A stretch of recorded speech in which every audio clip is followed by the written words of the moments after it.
Salam Bapak Ibu, puji nama Tuhan. Renungan pada pagi hari ini terambil di dalam 2 Korintus pasal 11 ayat 26. Dalam perjalananku aku sering diancam bahaya banjir dan bahaya penyamun, bahaya dari pihak orang-orang Yahudi dan dari pihak orang-orang bukan Yahudi, bahaya di kota, bahaya di padang gurun, bahaya di tengah laut, dan bahaya dari pihak saudara-saudara palsu. Saya memberikan tema dampak perjumpaan dengan Tuhan.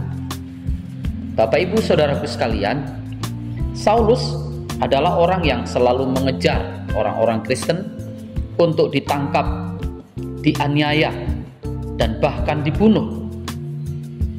Ketika dalam suatu perjalanan ke Damsyik, Tuhan menampakkan dirinya melalui suatu cahaya dari langit yang memancar begitu terangnya, sehingga Saulus rebah ke tanah. Saulus memahami perjumpaan pribadi dengan Allah. Sejak perjumpaan tersebut, kehidupan Saulus benar-benar diubahkan. Saulus yang namanya berubah menjadi Paulus dipakai oleh Tuhan dengan luar biasa sebagai rasulnya. Banyak jiwa-jiwa dimenangkan bagi Tuhan melalui pelayanan Paulus. Sebagian besar surat dalam Perjanjian Baru ditulis oleh Paulus. Paulus memberikan teladan yang luar biasa bagi umat Tuhan. Sampai saat ini kita juga dapat belajar melalui kehidupan Paulus yang begitu luar biasa. Paulus banyak sekali mengalami kesengsaraan dan aniaya begitu rupa. Bahaya apapun pernah dia alami.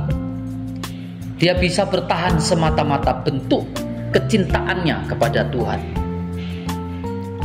Setiap manusia harus mengalami perjumpaan pribadi dengan Tuhan, baik yang belum mengenal Kristus, sehingga mereka dapat mengenal dan memahami betapa besar karya Kristus bagi hidup manusia.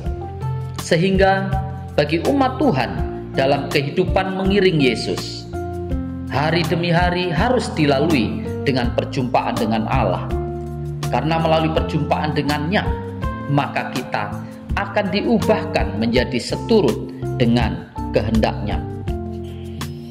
Melalui perjumpaan dengannya lah kita dapat mengerti kehendak dan rencananya bagi hidup kita, pribadi lepas pribadi. Melalui perjumpaan dengannya lah Tuhan mengalirkan kasih dan kuasa-Nya agar dapat bekerja dalam kehidupan kita, sehingga kita menjadi umat yang diberkati dan bahkan menjadi saluran berkat bagi orang lain.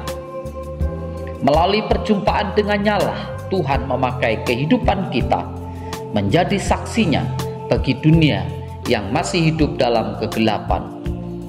Dalam perjalanan hidup kita mengiring Kristus, Tuhan akan izinkan kita melalui pengalaman-pengalaman yang secara jasmani tidak mengenakan.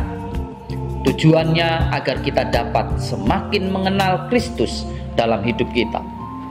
Melalui masalah maupun pencobaan yang datang dalam hidup kita, kita dapat menyerahkan bagian kehidupan kita yang tidak berkenan di hadapan Allah untuk dapat dibersihkan dan diubahkan menjadi baru.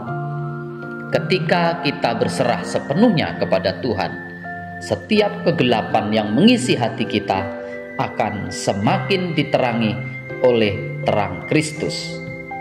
Setiap pencobaan yang kita hadapi janganlah membuat kita tertekan bahwa kehilangan iman percaya kita terhadap Yesus. Kita harus menyadari bahwa seburuk apapun penderitaan kita, Tuhan tetap bersama kita. Bahkan selama apapun pencobaan itu kita jalani, kita harus tetap yakin bahwa Yesus tidak pernah meninggalkan kita. Keadaan mungkin akan berubah menjadi semakin buruk ketika kita mengenal Kristus. Tetapi itu semuanya ditujukan untuk menguji kemurnian iman kita. Apakah kita benar-benar mengandalkan Yesus sepenuhnya, atau kita mencari alternatif lain dengan mulai kompromi dengan cara-cara dunia. Proses ini akan selalu kita jalani agar hidup kita senantiasa diperbaharui dari hari ke hari menjadi semakin sempurna di hadapan Bapa kita. Tuhan Yesus memberkati.